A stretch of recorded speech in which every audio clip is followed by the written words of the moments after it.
Saludos supervivientes, bienvenidos, bienvenidas un día más a este rolario de cuarentena. Hoy volvemos a traeros literatura y hoy volvemos con uno de esos vídeos que llevaba mucho tiempo queriendo hacer, pero que me veía un poco reticente, puesto que es algo que me llena, me apasiona, que significa mucho para mí y quería hacerlo lo mejor posible. Hablamos de uno de mis escritores favoritos de toda la vida, de toda la historia, Stanislav Lem, cumbre absoluta de la ciencia ficción y una de las cumbres de la literatura del siglo XX. Lo digo sin ningún tipo de exageración ni ningún tipo de fanboyismo. Lo digo completamente en serio. Hay quien dice que si Lem no ganó el premio Nobel fue porque alguien se chivó al jurado de que escribía ciencia ficción. Y como todo el mundo sabe, la ciencia ficción no es seria. Bromas aparte, Lem es un escritor fundamental, es uno de esos escritores más preocupados en ciencia ficción por contar cómo afecta la ciencia ficción, la técnica, los avances al ser humano, cómo la condición humana, las culturas humanas se ven enfrentados a estos avances científicos, más que, bueno, pues intentar científicamente, de alguna manera, describir cómo pueden operar estos avances. Me explico. En lugar de decir que el ser humano descubre los motores de salto para llegar a las estrellas, en lugar de explicar científicamente cómo puede operar un motor de salto, trata de ver cómo afectaría esto a la vida de los seres humanos. Cómo el ser humano, con sus mezquindades, sus ruindades, cómo las sociedades humanas pueden aprovechar este motor de salto en fin, para sus propios fines. Es un mecanismo, es un ejercicio que se emplea en creatividad, de usar una premisa y ver qué consecuencias derivan de ella. Un ejemplo claro sería el libro del ensayo de Saramago, el ensayo sobre la ceguera. Lem hacía prácticamente eso. Lem y Philip K. Dick son dos autores que trataban de llevar la ciencia ficción un paso más allá y por supuesto así les quedaban las cosas. Lem y Philip K. Dick son dos autores. Lem al menos tenía cierto, bueno, tenía un le encantaba a Philip K. Dick. Lem fue quien tradujo a Philip K. Dick al polaco y trató de todas formas posibles de que hubiera un encuentro entre los dos. Eh, el caso es que Philip K. Dick, como estaba de lo suyo, Philip K. Dick pues pensaba que Stanislav Lem realmente no existía, que era un comité soviético, el comité Lem, que quería secuestrarle y quería introducir el comunismo en Estados Unidos a través de la ciencia ficción. Envió una carta a Congreso y todo, Philip K. Dick. Un pobre hombre. Bueno, pobre hombre no, es un escritor considerado como la copa de un pino, solo que, bueno, pues estaba de lo suyo. Y Lem a mí me parece, pues, soberbio. Venga, vamos rápido, que me emociono. Lem es un escritor nacido en Polonia, la frontera con Ucrania. En su momento era Polonia, actualmente es Ucrania, pero él escribía en polaco y él se consideraba polaco, así que pues, escritor polaco. Vamos a sacar algunas cuantas obras suyas. Empezamos con... Voy a decir varias veces la palabra cumbre, pero una de las cumbres absolutas de la ciencia ficción, Solaris, un libro tan profundo, tan complejo, pero tan apasionante que es difícil de desgranar en un vídeo. Solaris es un planeta que todo apunta a que es un planeta inteligente, que es una forma de vida en sí misma. Ha habido muchísimos estudios, de eso la solariología es una ciencia, y Lem se inventa libros, se inventa bibliografías sobre Solaris, y trata de ver, pues eso, romper un poquito la teoría, la tónica de que los alienígenas son antropomorfos o parecidos. Estos son formas de vida completamente ajenas a lo que la humanidad podría pensar. Hay además un apartado en el que el protagonista no sabe si está bien de la cabeza o no, y hace una serie de ejercicios para comprobar si está bien, está en sus cabales o no, que son apasionantes. De Solaris se han hecho dos pelis, una de Tarkovsky y otra que no recuerdo el director, pero que protagonizaba George Clooney. No es tan mal, pero bueno, la de Tarkovsky está bastante bien, pero es que claro, es una obra tan difícil de adaptar que es una auténtica maravilla. Solaris, leedlo porfa. Seguimos. Hablamos de Ciberiada. En el directo me confundí y confundí Ciberiada con Congreso de Futurología y dije que era una obra de el protagonista Ijon Tichy. No, me equivoqué yo, error mío. Ciberiada es de los constructores de mundos, Trur y Clapaucio, unos constructores que van haciendo mundos por encargo y bueno, pues podéis figuraros en la crítica implícita a todo esto. Se ha comparado a Lem con Jonathan Swift de los viajes de Gulliver o incluso con En la obra El barón de Munchausen, gente que fabula con historias completamente alejadas de toda credibilidad, pero en el terreno de la ciencia ficción. Yo creo que, hablando de cómics, la obra de Alan Moore y Alan Davis de Ciberiada bebe bastante, perdón, Ciberiada, la obra de Alan Moore y Alan Davis de Terry Quinch bebe bastante de esta Ciberiada, que es una maravilla originalísima detrás de otra y muy divertida. Así como Solaris es bastante serio, Ciberiada es divertidísimo.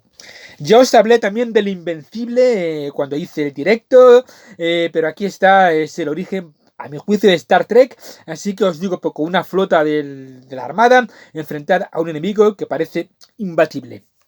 Tenemos también aquí los relatos del piloto Pirix, un piloto de la flota, y las aventuras que va viviendo. Empieza contando la historia cuando es estudiante en la academia y cómo consigue sacar una nota altísima con el profesor duro y hueso que no ponía notas buenas a nadie.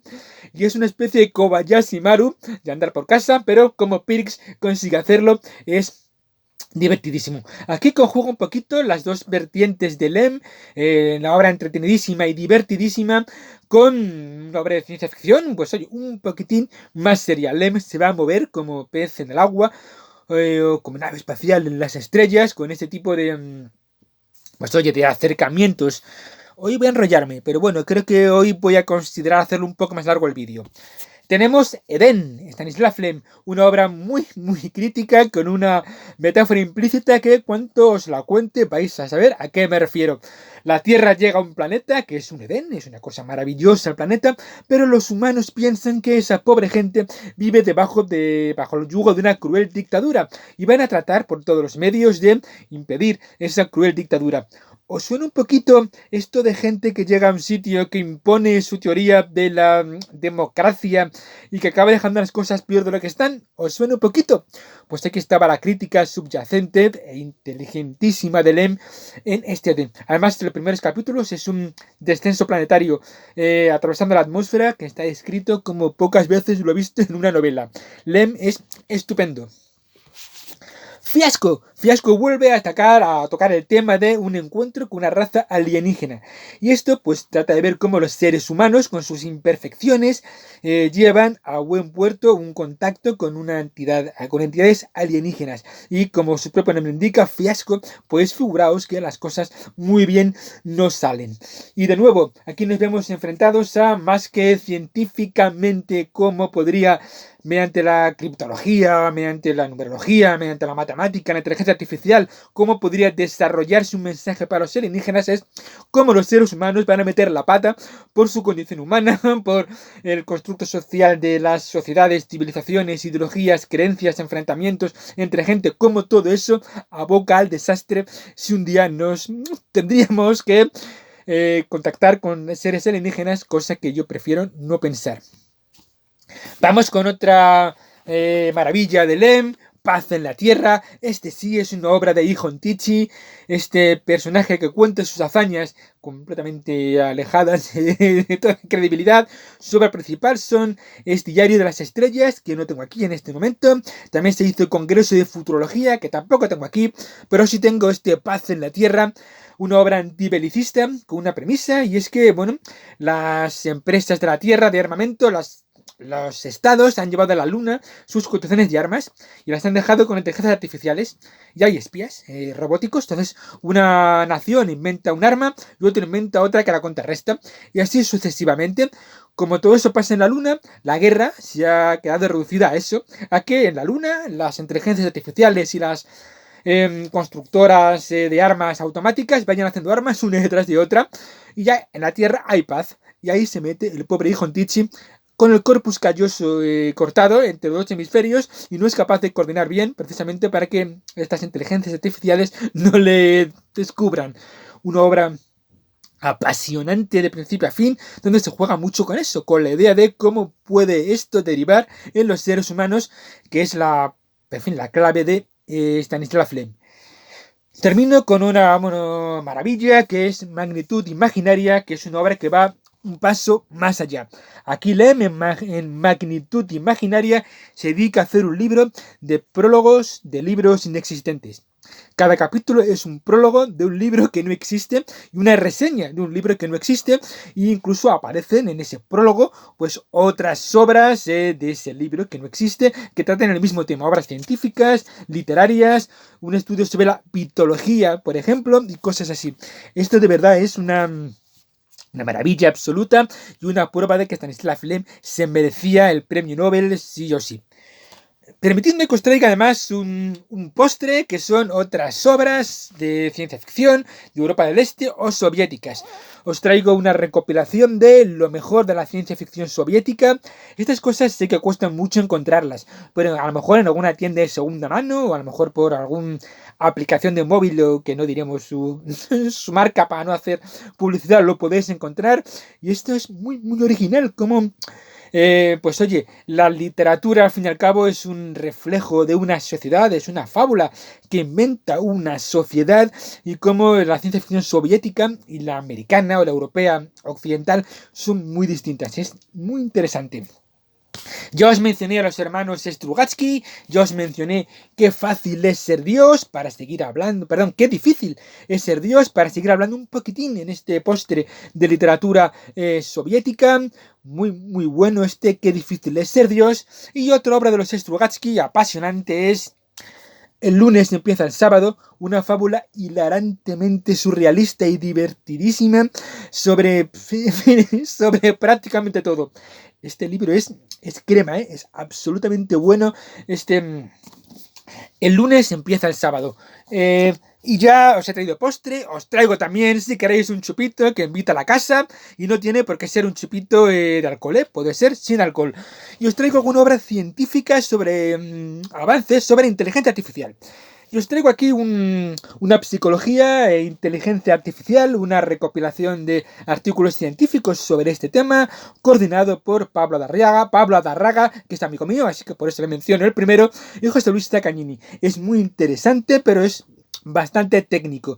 Si queréis meteros en inteligencia artificial de una manera un poquito más, más pedestre, tenemos El robot enamorado, una historia de la inteligencia artificial de Félix Ares, que es también interesantísimo.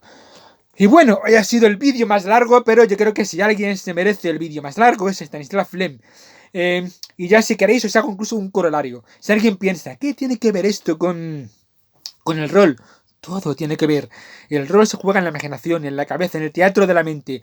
Una mente, cuantas más alas, más estancias tenga, cuanto más llena esté la mente, mejor puede ser el rol. Más ideas, más recursos, más elementos de juicio y de cambio y de mentalidad y de empatía, y más, en fin, más alimentada para estar el alma y la mente, cuanto más leáis. Porfa, hoy os hago otra sugerencia, a los más jóvenes, claro, leed mucho, leed un montón. Así que hoy sumo al aguantad y resistid, sumo el leed mucho, y ya doy por hecho que sois muy buena gente. Gracias por estar ahí.